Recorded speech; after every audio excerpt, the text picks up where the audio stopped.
Նրանտապանում հյուրընկալել եմ քաղաքական վերլուծաբան Արմեն Չիբուխչյանին, բարի գալուստ Հայաստան, պարոն Չիբուխչյան։ Շնորհակալ եմ հրավերի համար։ Շնորհակալ եմ այս հնարավորության համար։ Անվտանգության խորհրդի քարտուղար Արմեն Գրիգորյանը հայտարարեց, որ հանրությունը մանրամասն տեղյակ է խաղաղության պայմանագրի բովանդակությանը, համաձայնեցված խաղաղության պայմանագրի բովանդակությանը, իսկ Նիկոլ Փաշինյանը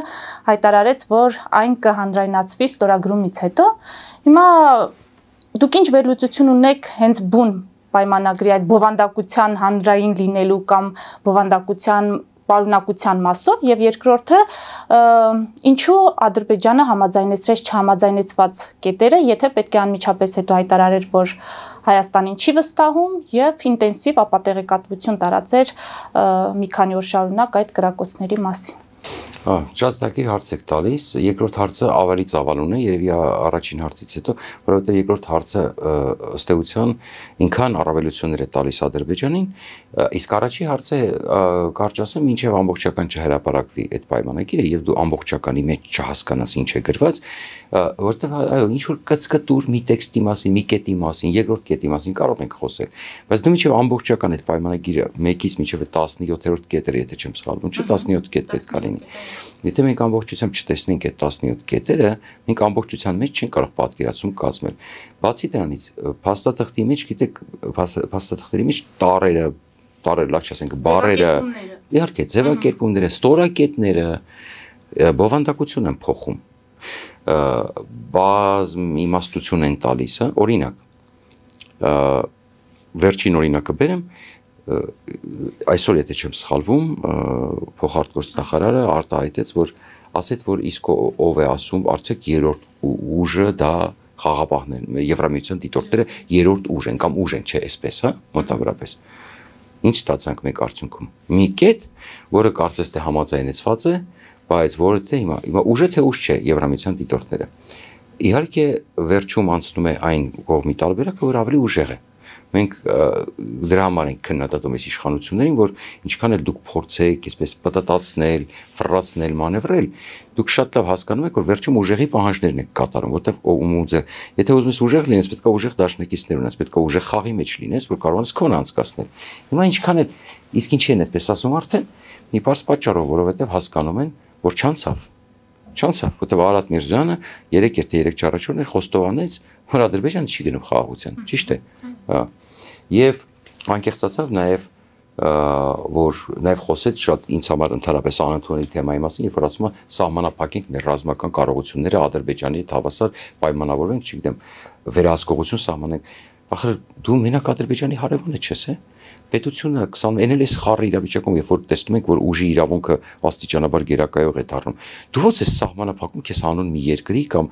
արդյոք Ադրբեջանը դրան համաձայնվելու է։ Ես ասեմ, ոնց որ մնացած կետերը վերջում չզարմանեք, եթե այդ կետն ես չեմ զարմանա անձամբ, աբսուրդ կարող է հիմա թվալ, բայց վերջում եթե միակողմանի դա կիրառվի մենակ Հայաստանի մասով։ Եթե այդպիսի կետ կիրառվի, ինձ համար ակնհայտ է, որ Ալիևը հասնելու են դրան, որ մենակ Հայաստանի վրա է վերահսկողություն սահմանվելու, պարզ է, չէ՞։ Այսինքն պարզ է, չէ, Ալիևը հաստատ այդպիսի հիմարություն չի անի իր երկրի համար, որովհետև մենակ Հայաստանը չի իր հարևանը, մենակ Հայաստանից չի վտանգ զգում, չէ՞, մեկը Իրանը, տեսնում եք իրենց հարաբերությունները բարբերաբար լարվում են եւ այլն։ Հետևաբար ինքը չի կարող որևէ վերահսկողություն սպառազինության վրա դնել իր երկրի վրա։ Քանընդհատ պետք է զինվի։ Վերջին լուրերով, եթե չեմ սխալվում, 12%-ով ավելացրել է այս տարի արդեն, եթե թվերը թույլ տվեք չսխալվել, եթե դուք հիշում եք ռազմական բյուջեն։ Ամեն տարի ավելացնում է ռազմական բյուջեն։ Ինչ վերահսկողության մասին եք խոսում։ Այդպես Ադրբեջանը ներքաշում է իրենց խոսակցությունների մեջ, այդպես ստիպում է որ գնաս հիմար հրետորաբանության, հետո քո ասած խոսքը պարտադրում է քեզ եւ ինքը չի կատարում դա։ Վերջում նույն Եվրամիության դիտորդների պահանջիկ ասեց վերջում խելոք գնացին, հիմա էլ ասում են, հիմա տեսան Ադրբեջանը չի ուրեմն կատարում, չի գնում խաղաղության, զիջումները կորզես չգնաց խաղաղության, ասում են չէ, գիտեք, այդ արդյոք երրորդ ուժը նշանակում է Եվրամիության դիտորդ դե լավ էլի։ Պարզ չի, որ վերջում մի քիչ էլ Ալիևը սխմի սպառնա, նորից գնալու եք խելոք ասեք, երրորդ ուժը դա Եվրամիության դիտորդն է։ Ներքաղաքական խնդիր են լուծում այսպիսով Հայաստանի իշխանությունները։ Միանշանակ ընտրությունների հարց են լուծում, որտեղ ռեյտինգները շատ ցածր է, ցավոք սրտի։ Բայց հանրությունը պարոն Չիբուխչյանը, հանրությունը փաստաթղթով խաղաղությանը հավատում է։ Գիտեք, ես շփվելով հիմա ժողովրդի հետ, շատ չեմ կարող ասել շատերը, բայց գիտեք ինչ մարդիկ ասում են որ մենք հոգնել ենք շատերը իմ այցի նպատակներից մեկը նաև կարևոր այն էր որ ես հասկանամ ներսի տրամադրությունները որտեղ ես այդ վտանգները տեսնում եմ բայց այնտեղից եթեր վարելով ինձ համար միշտ հարց էր մնում իսկ արդյոք գիտակցում է մեր ժողովուրդը ինչա կատարվում ներսում ինչ տրամադրություններ ունի եւ ես նկատեցի շատ մի վատ տենդենս ընդորում չեմ ասի համատարած եւ որտեղ դեռ չեմ հասցրել շատ շփվել բայց արդեն տենդենս որը ես մի հոգու երկու հոգու երեք հոգու մոտ չի շատերի մոտ արդեն նկատեցի շատ շատերի մոտ ում հետ շփվեցի, այսինքն կարելի ասել շփվածներից մի զգալի մասի մոտ նկատեցի։ Իրենք ուզում են խաղաղություն, ուղղակի խաղաղություն եւ չեն ուզում խորանան դա ինձ խաղաղություն է։ Եվ սա ինձ ցավ է պատճառում, որովհետեւ այս դեպքում գիտեք այն կենթանիկա չէ որ գլուխը հողի մեջ մտցնում է եւ չի ուզում տեսնել վտանգները, բայց ամբողջությամբ մարմինը եւ մի տեղը բաց է։ Թշնամին տեսնում է, չէ՞, այդ դուք այսինքն մենք չենք ուզում որ մենք այդ վիճակում հայտնվենք, բայց մենք հիմա ես տեսնում որ մարդիկ այդպես են իսկ շատերը այդպես ես չեմ ասում շատերը մեծամասնության մեջ իմ կողմից շփված շատ մարդիկ այդպես են դիրքավորվում շատ հարգված մարդիկ հոգնել են ես դա հասկանում եմ եւ գիտեք ինչից են հոգնել մարդիկ այս ներքաղաքական շոուներից կրկեսներից հիմա մեր ամբողջ քաղաքական դաշտը անկախ նրանից եթե իրոք ազգասեր են եթե իրոք հայասեր են եթե իրոք հայ են ընդհանրապես այդ անդիմություն կոչված է որ խորհրդարանական կոչված այո Գիտեք ինչ, հիմա ոչ թե պետքա հատուկ խաղային, որ բացի մեզնից ոչ ոք այդ խաղի անունն է էլի, հանկարծ ոչ մեկին թույլ չտան այդ նեղկրոգի մեջ մտնի, որ իշխանության մոտ չգա, իշխանություն չի նշանակում մենակ իշխանություն, այլ ընդդիմության տեղը զբաղեցնես, իրանք իրար մեջ բաժանեն կիսեն, որ միշտ իրանք մնան այդ կրոգով, հասկանում եք, այլ իրանք զբաղված են դրանով, բայց հիմա գիտեք ինչ պիտի լիներ, ամբողջ քաղաքական կուսակցությունները, օրինակ մոտավորապես ոնց որ եղավ Ուկրաինայում, պետքա այս ազգին ոգի տային պետքա տրամադրությունները բարձրացնեին, պետքա միասնաբար քննադատությանը պետքա առանձնացնեին կարևոր հարցերից պետական, պետքա այս հարցը Արցախի հետ կապված համաձայնեցված լիներ քաղաքականությունը, պետքա միասնական գնային պայքարի, միասնական դիվանագիտություն իրականացնեին եւ այդպես այս ազգին այսօրը չհասցնեին, որ մաշվել է ազգը, այսինքն մարդիկ հոգնել են, չեն կարող վատ լուրեր լսեն, հասկանում եք, բայց դու չես կարող խաբես ասես, գիտես ինչ կա, չգիտես ամեն ինչ լավ է, չէ, այդպես չի։ Հատկապես տեսնում եք հիմա աշխարհում ինչա կատարվում։ Սա երևի առաջին մասով հարցի պատը, հա, եւ բացի ոչ միայն իրականում, գիտեք ինչ ներքաղաքական, այո, խաղաղությունը իրենց միակ խաղաթուղթն է մնացել, որ իրենք ուզում են ուրեմն ընտրություններին ներկայացնել եւ կա նաեւ իրոք երկրորդ հանգամանքը իրենք չեն ուզում պատերազմ իրենք վախում են պատերազմից ասենք դուք ոնց եք պատկերացնում դուք ասենք հիմա 44 օրից պատկերացնում եք Փաշինյանին ու այդ թիմին ասենք ինչ որ կռվող երկրի ասենք ինչ որ ուժեղ ռազմաքաղաքական ղեկավարություն ես չեմ պատկերացնում ցավոք սրտի իրենք այդպես իրենց չդրսևորեցին բայց վախեցող իշխանությունը մյուս կողմից ճարահատյալ պետք է փորձեր ավելի ուժեղ դաշնակիցներ գտնել չտատանվել դաշնակիցների ընտրության հարցում չտատանվել սպառազինության ձեռքբերման հարցում պարոն Չիբուխչյան սպառազինության ձեռքբերումը վախեցող իշխանությունը չի անում դա համարձակ իշխանությունն է անում իրենք չեն ուզում պատերազմ եւ ամբողջ ուժով դա գոռում են որովհետեւ իրենք վախենում են իրենք չգիտեն ինչ անեն ակնհայտ երևում որ չգիտեն ինչ անեն իրենք փոխանակ դասեր քաղեն կամ եզրակացություններ անեն հատուկ այսպես ինչ որ տեսեք այդ բերում են վերապատրաստում են եւ այլն բայց մենք ու ծավալն ու ժամկետները որ տեսնում ենք չէ դա շատ փոքր է հիմա մեր բանակի համար մեր բանակը այսօր արդեն պետք է լրջագույն վերափոխվի բայց բանակից լուրերը լսում եք չէ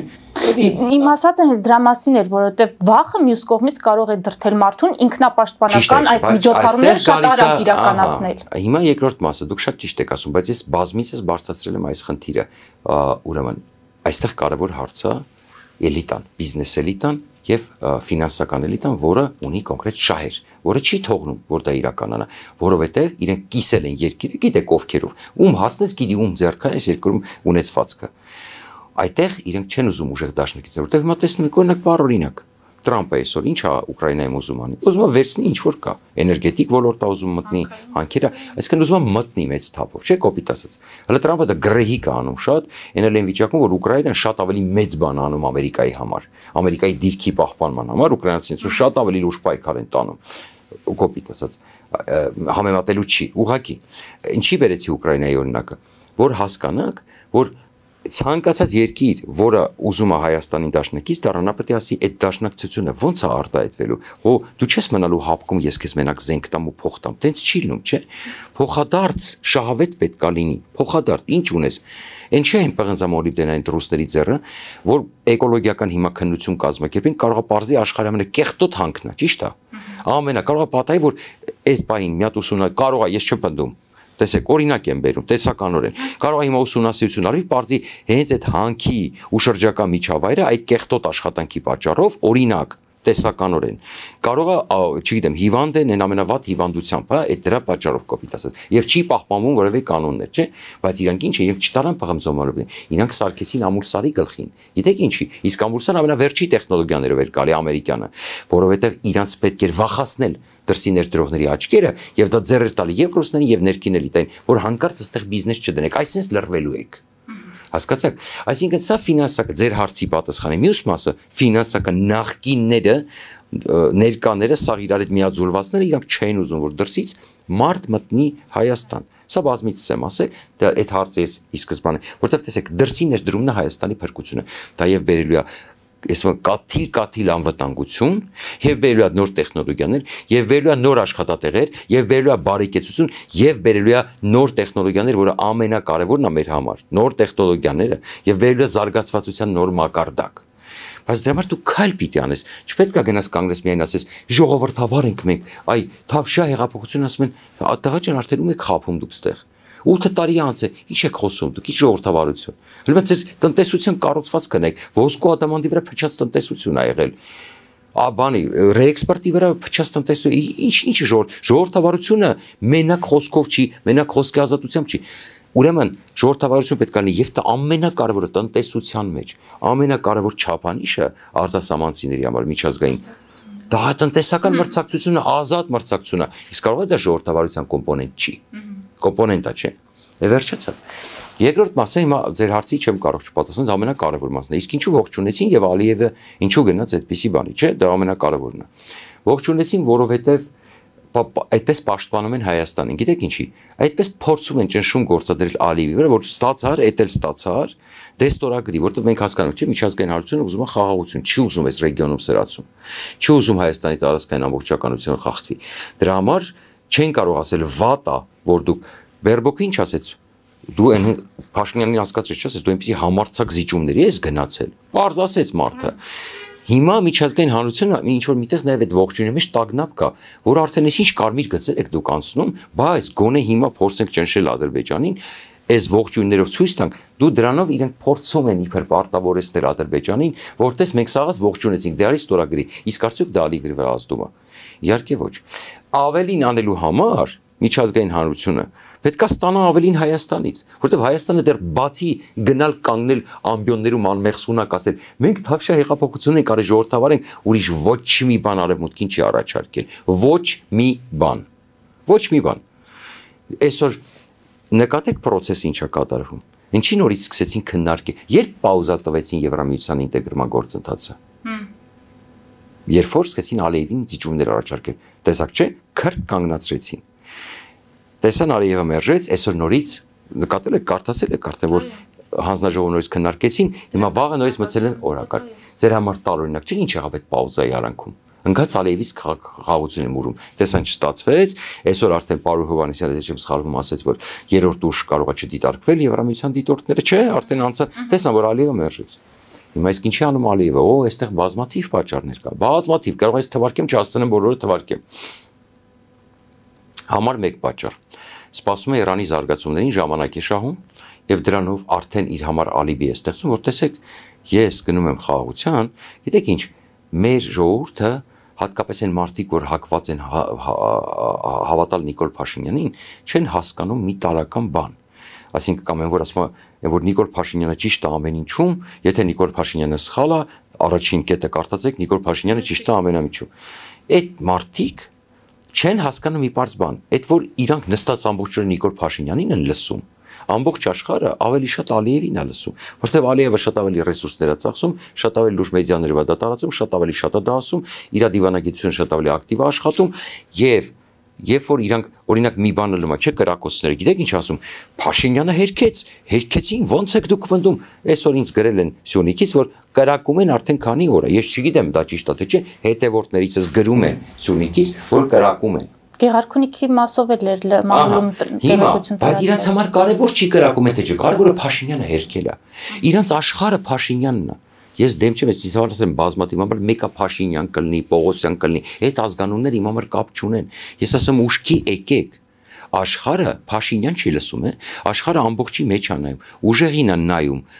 հասկանում է, որ նա է ուժեղը, որ պետքա հասկանալ ոնց են զսպելու նրան, եթե նրան զսպելու են ռեսուրս են ծախսելու, ապա սրանից ինչ են ստանալու, որ նրան զսպեն, իրանց մոտ ամբողջը հաշվարկ կա, հաշվարկ։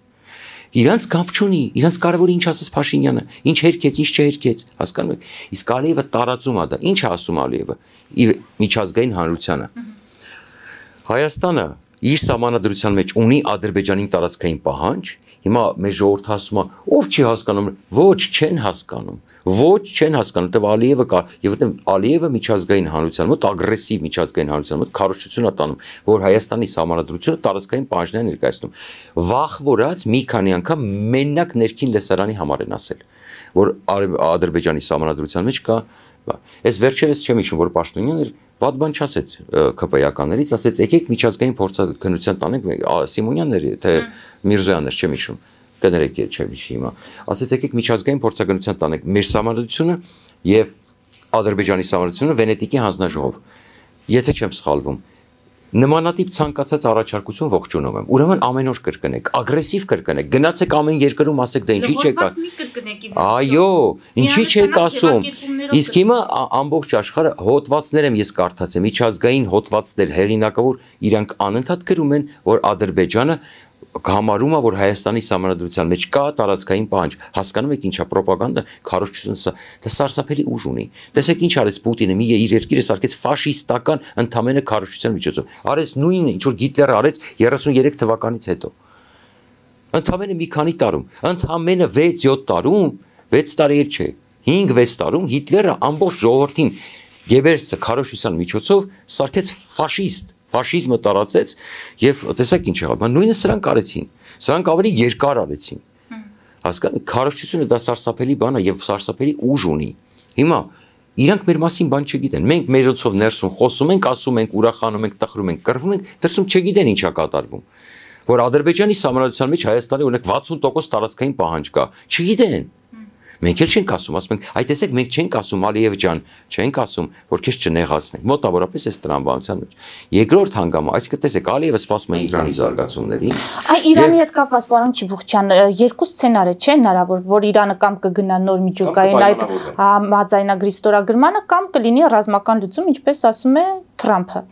Հիմա երկու սցենարի դեպքում Ադրբեջանը շահող է դուրս գալու։ Ոչ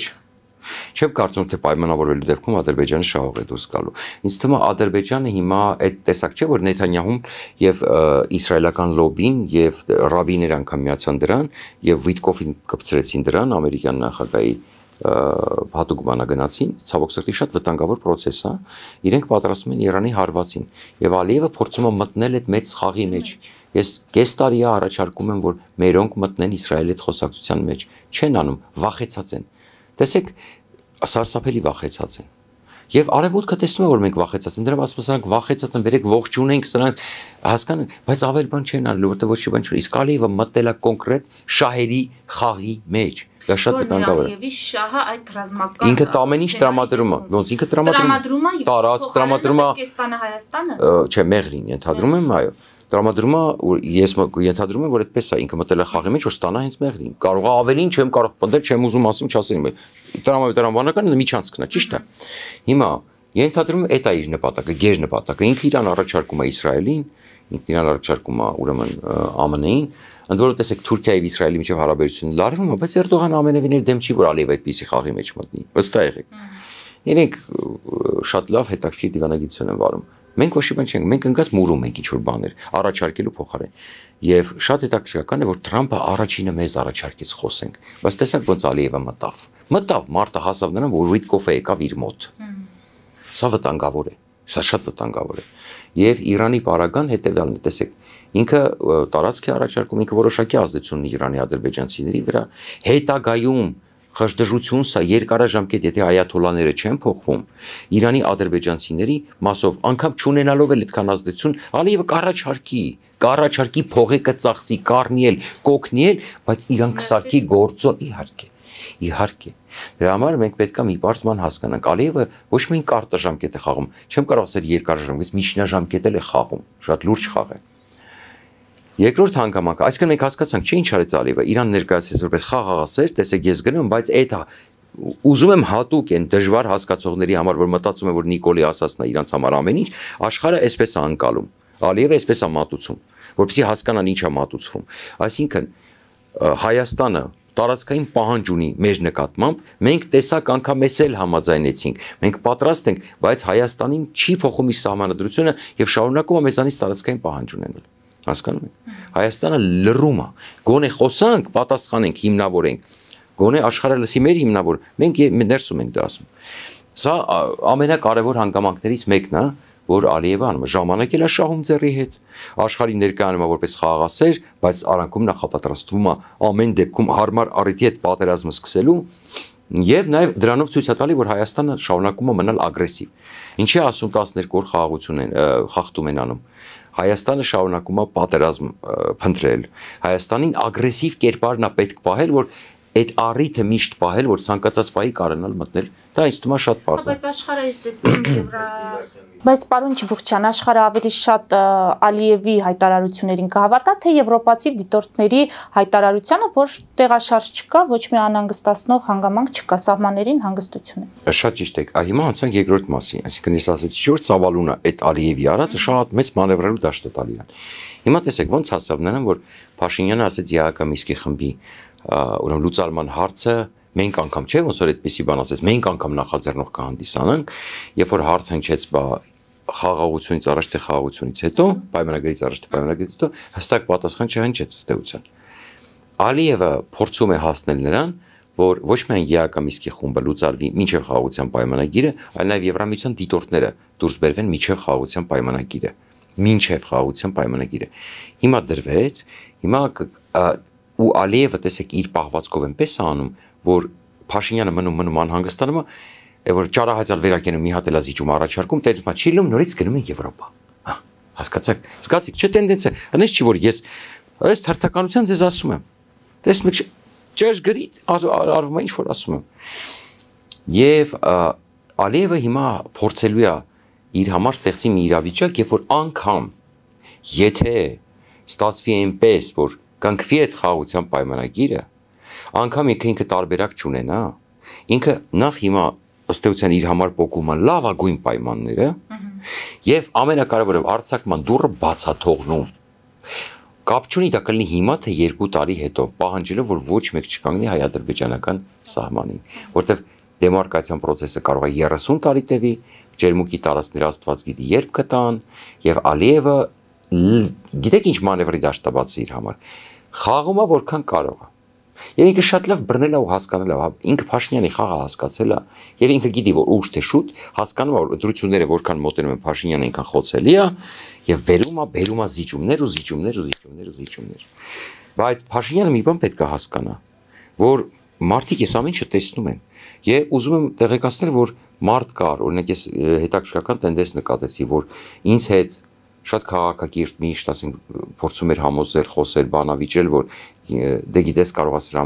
համար, այս զիջումների արդյունքում, ասենք, հետարքիր մի մարդ օրինակով եմ բերում, որ ինքը մինչև վերջին ամենահավատարիմ Փաշինյանի պաշտպաններից էր, այս վերջի դեպքերից հետո արդեն այլևս ինքը չի հավատում եւ արդեն ասում է ինձ համար արդեն པարզ է ինչա կատարվում։ Այսինքն, տեսեք, մի մարդու օրինակով ինձ համար հետաքրքիր որ այդ զիջումները որ արվում է, այդպես էլ ինքը կորցնելու էլեկտորատ։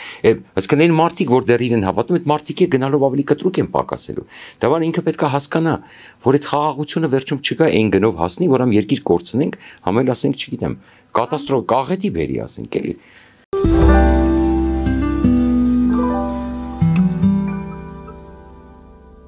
Jack Ջակփաթ հագուստի վաճառակենտրոնը վերաբացվել է Թահանգա քաղաքում։ Նոր տեսականի, նոր արժեքներով ու նոր զեղչերով։ Եվրոպական հագուստ եւ կոշկեղեն կանանց, տղամարդկանց եւ երեխաների համար։ Օծանելիք, ճամպրուկներ, պայուսակներ, գիշերանոցներ, գոտիներ եւ դրամապանակներ։ Մեծ ապրանքատեսականի, մեծ զեղչերով։ Համեցեք Ջակփաթ Թահանգայում։ Հասցեն 7057 Foothill Boulevard։ Հեռախոս 818 813 2252 Ջակփաթ։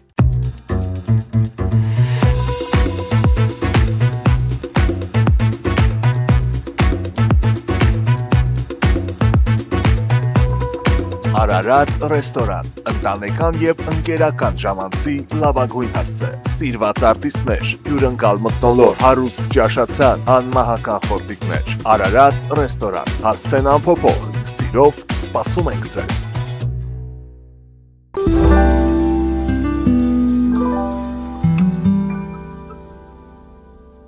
Պարոն Չիբուխյան, Իրանը ինչ ներուժ ունի նոր համաձայնագիր չկնքելու, այսինքն իրադարձությունները զարգանան երկրորդ սցենարով, ռազմական այդ ուժի լուծման ճանապարհով։ Իրանը ներուժ ունի դիմադրելու կամ եթե ունի ներուժ, չունի ներուժ, արդյոք ունի որպես Ռուսաստանի դաշնակից։ Ուզում եմ հասկանամ, այս հարցում արևմուտքին դիմադրելու հարցում Իրանը ում վրա կարող է հույս դնել։ Տեսեք, Իրանի վերջի հայտարարությունը խոսում է այն մասին, Իրանից վերջին հայտարարությունը, որ ըստ էության որ մեծ ներուժ չունեն։ Այսինքն իրենք ցամաքային պատերազմ պետք է սկսեն կոպիտ ասած Իսրայելի դեմ, բայց իրենք ուղիղ սահման չունեն Իսրայելի հետ։ Դա խնդիր է։ Իրենք ունեին լավ հնարավորություն Լիբանանի միջոցով դա անելու, դրա համար Իսրայելը կանխեց բոլոր ծրագրերը։ Մեջքը ջարդեց Հեզբոլլայի եւ լուրը ստացակ երեք նորից խփեցին Լիբանանին։ Շարունակում Համասի նոր ղեկավարին նորից ոչնչացրեցին։ Շարունակում է Իրանի ողնաշարի կոտրումը եւ Իրանը առաջ եթե պրոքսիների միջոցով իրեն բավականին։ Տեսեք ինչ անում ԱՄՆ-ն, հութիներին հարվածեց, Իսրայելը խփեց Համասին եւ Հեզբոլլային։ Իրանի չոքացնելու գործունեություն, սա ամբողջը Իրանին բերելու բանակցությունների սեղան։ Ես չեմ կարծում թե դա լինելու է ցամաքային պատերազմ։ Իհարկե, եթե Իրանը ինչ-որ մի ձևով չորոշի, չմտնել ինչ-որ այլ միջնորդավորած երկրի, չգիտեմ, տարածք եւ փորձի հասնել միջև Իսրայել, ես չգիտեմ, չեմ պատկերացնում ոնց կարող է դա լինի, բայց դա արդեն իրոք կվերածվի լրջագույն։ Բայց Իրանը չունի նաեւ այդ ֆինանսական ռեսուրսները։ Եթե ինքը այդպիսի պատերազմի մեջ մտնի, չգիտեմ, ուրեմն կամ Չինաստանը պետքա ֆինանսավորի կամ Ռուսաստանը։ Բայց միջուկային զենքի հարցով ախր բոլորը ունեն կոնսենսուս։ Եվ Չինաստանին պետք չի, որ Իրանը միջուկային զենք ունենա, եւ Ռուսաստանին պետք չի, որ միջուկային զենք ունենա, եւ Թուրքիային պետք չի, որ եւ Սաուդյան Արաբիային հատկապես պետք չի, եւ առավել եւս պետք չի Իսրայելին ու Միացյալ Նահանգներին։ Այսինքն կա կոնսենսուս։ Հետեւաբար Իրանը դա լավ հասկանում է։ Հիմա ես երեք նայում եմ Ամերիկայի արդեն մամուլը ինչ էր ասում։ Մենք չենք ուզում, որ այնտեղ երկրորդ ուրեմն նաև Ուիտկոֆը դեպ ասես դա Թաքեր Կարլսոնի հարցազրույցի ժամանակ մենք այստեղ Հյուսիսային Կորեա չենք ունում, որտեղ Հյուսիսային Կորեան ասում է դե փոքր երկիր է ասիական մայրցամաքում, Իրանը ահռելի երկիր է, դա ավելի մեծ վտանգ է, դա բար ասում ենք չենք պատրաստվում դա թույլ տալ, սա պետք է հասկանալ, որ բայց ես արդեն տեսնում եմ, որ իրանցիները իրականում փորձում են իմ մոտ տպավորություն է համենայնպես որ փորձում են իրենց եթե ասես չէ եթե ամերիկացիները պետք է բան փոխեն որ մենք բանակցենք ինչ որ էսի խաղեր են տալի ինձ մոտ պարզություն է ստեղծում որ ինչ որ բանակցություններ միջնորդավորված արդեն գնում են եւ իրենք փորձում են իրենց ժողովրդին ինչ որ մի կերպ հիմնավորել թե ինչի են իրենք գնում կամ եւ այլ կամ շեղել կամ չկենտրոնալ դրա վրա բայց ենթադրում եմ որ արդեն ինչ որ բանակցություններ գնում են միջնորդավորված այդ բանն է չէ ոնց որ հիմա մոտարապես Ուկրաինան Ռուսաստան են բանակցում ոնց որ մի սենյակում ուկրաինացիներն են մի սենյակում ամերիկացիները գնում են ռուսների մոտ դուրս են գալի գնում Ուկրաինա ենթադրում եմ այդ տրամաբանությամբ կարող է նաեւ բանակցություններ գնում Իրանի մասով հա հետեւաբար պետք է հասկանալ տեսնել ինչ է կատարվում այստեղ ես դժվարությամբ եմ պատկերացնում որ Իրանը կհրաժարվի, բայց նաև արդեն տեսնում եմ որ իրենց ժամանակը սպառվում է, որտեղ ակնհայտորեն մամուլը որ տեսնում եմ եւ պաշտոնյաները ինչպես են անհանգստացած, որտեղ հատկապես Ռաֆայել Գրոսի հայտարարությունից հետո որ 6 անգամ արագացրել է ծրագիրը, դա կարող է բերել լրջագույն հարվածի։ Իմ տպավորությամբ ամեն դեպքում երևի թե ամենահավանական սցենարն է, որ Իրանը փորձելու է արագացնել բանակցություններով ժամանակ շահել ամերիկացիներն ու Իսրայելը դա հասկանում են, նրանք էլ իրենց կողմից ակտիվացնում են, արդեն տաքացնում են իրավիճակը Հեզբոլլահի, Հութիների, Համասի հետ եւ այսպես հասկացնում են Իրանին, որ մենք չենք սպասելու։ Ի վերջո, եթե Իրանը կանգ չառավ, կարծում Իսրայելի միջոցով հարվածներ են հասցվելու, բունկերային, այսպես բաներ կան, հատուկ բունկեր իրենց այդ միջուկային օբյեկտներին, հատուկ բունկերային, ուրեմն հրթիռներ, չասենք, երևի բոմբեր, ասենք, չգիտեմ, մարտագլխիկներ, ասենք, ես ռազմական մասնակից եմ, բայց գիտեմ, որ այդպիսի բան են ստա ամերիկացիները ունեն, որոնք ավելի խորքն են կարողանում հարվածել եւ ենթադրում այդպիսի հարվածներ կլինեն եւ դա ինչպես կպատասխանի Իրանը, ես չգիտեմ, չեմ պատկերացնում։ Ենթադրաբար պետք է ինչ-որ հրթիռային հարվածներ հասցնել Իսրայելին, բայց այդտեղ արդեն գիտեք, այդ փոխադարձ հարվածների արդյունքում թե ինչ կլինի, ինչ լարվածություն կլինի, ինձ թվում է այստեղ հաղթելու են նա, ով որ ավելի բարձր տեխնոլոգիաներ ունի, մեծ հաշվով, որ ավելի ճշգրիտ ունի։ Մենք տեսանք ինչպես Հանիային, տեսեք, ոչ մի պատահական չի, ինչպես Հանիային վերացրեցին Իրանում իսրայելցիները։ Անօթաչուն մտավ սենյակ, չէ, եւ այլն։ Այս ամբողջը այդ սցենարի պատմելն էր Իրան։ Ինչ արեցին, միջուկային օբյեկտների ռադարները, չէ, ահա հոպի վրից ոչնչացրեցին, չէ, ամբողջը, հոպի ռադարները։ Կուրացրեցին ըստ էության այդ քաղաքի իրենց իսրայելցիները։ Հետո սենյակի մեջ անօթաչուով վերացրեցին Հանիային։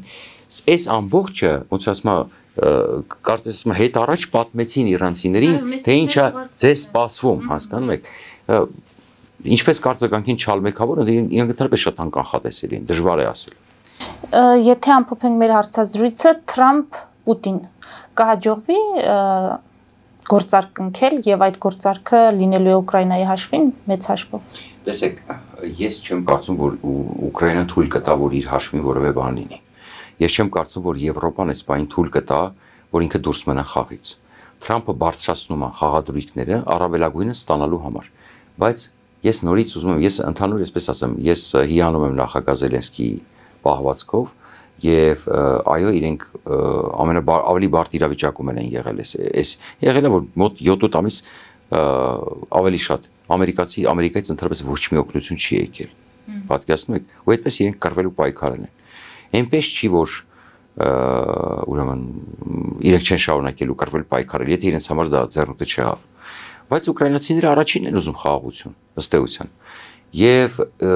չկա այնպիսի սցենար, ես չեմ պատկերացնում այնպիսի սցենար, որտեղ Ուկրաինայի հաշվին ինչ որ մի բան կլինի։ Ես չեմ պատկերացնում այդպիսի բան։ Անկամ Թրամփի ադմինիստրացիայի, անգամ իր հակասական հայտարարությունների,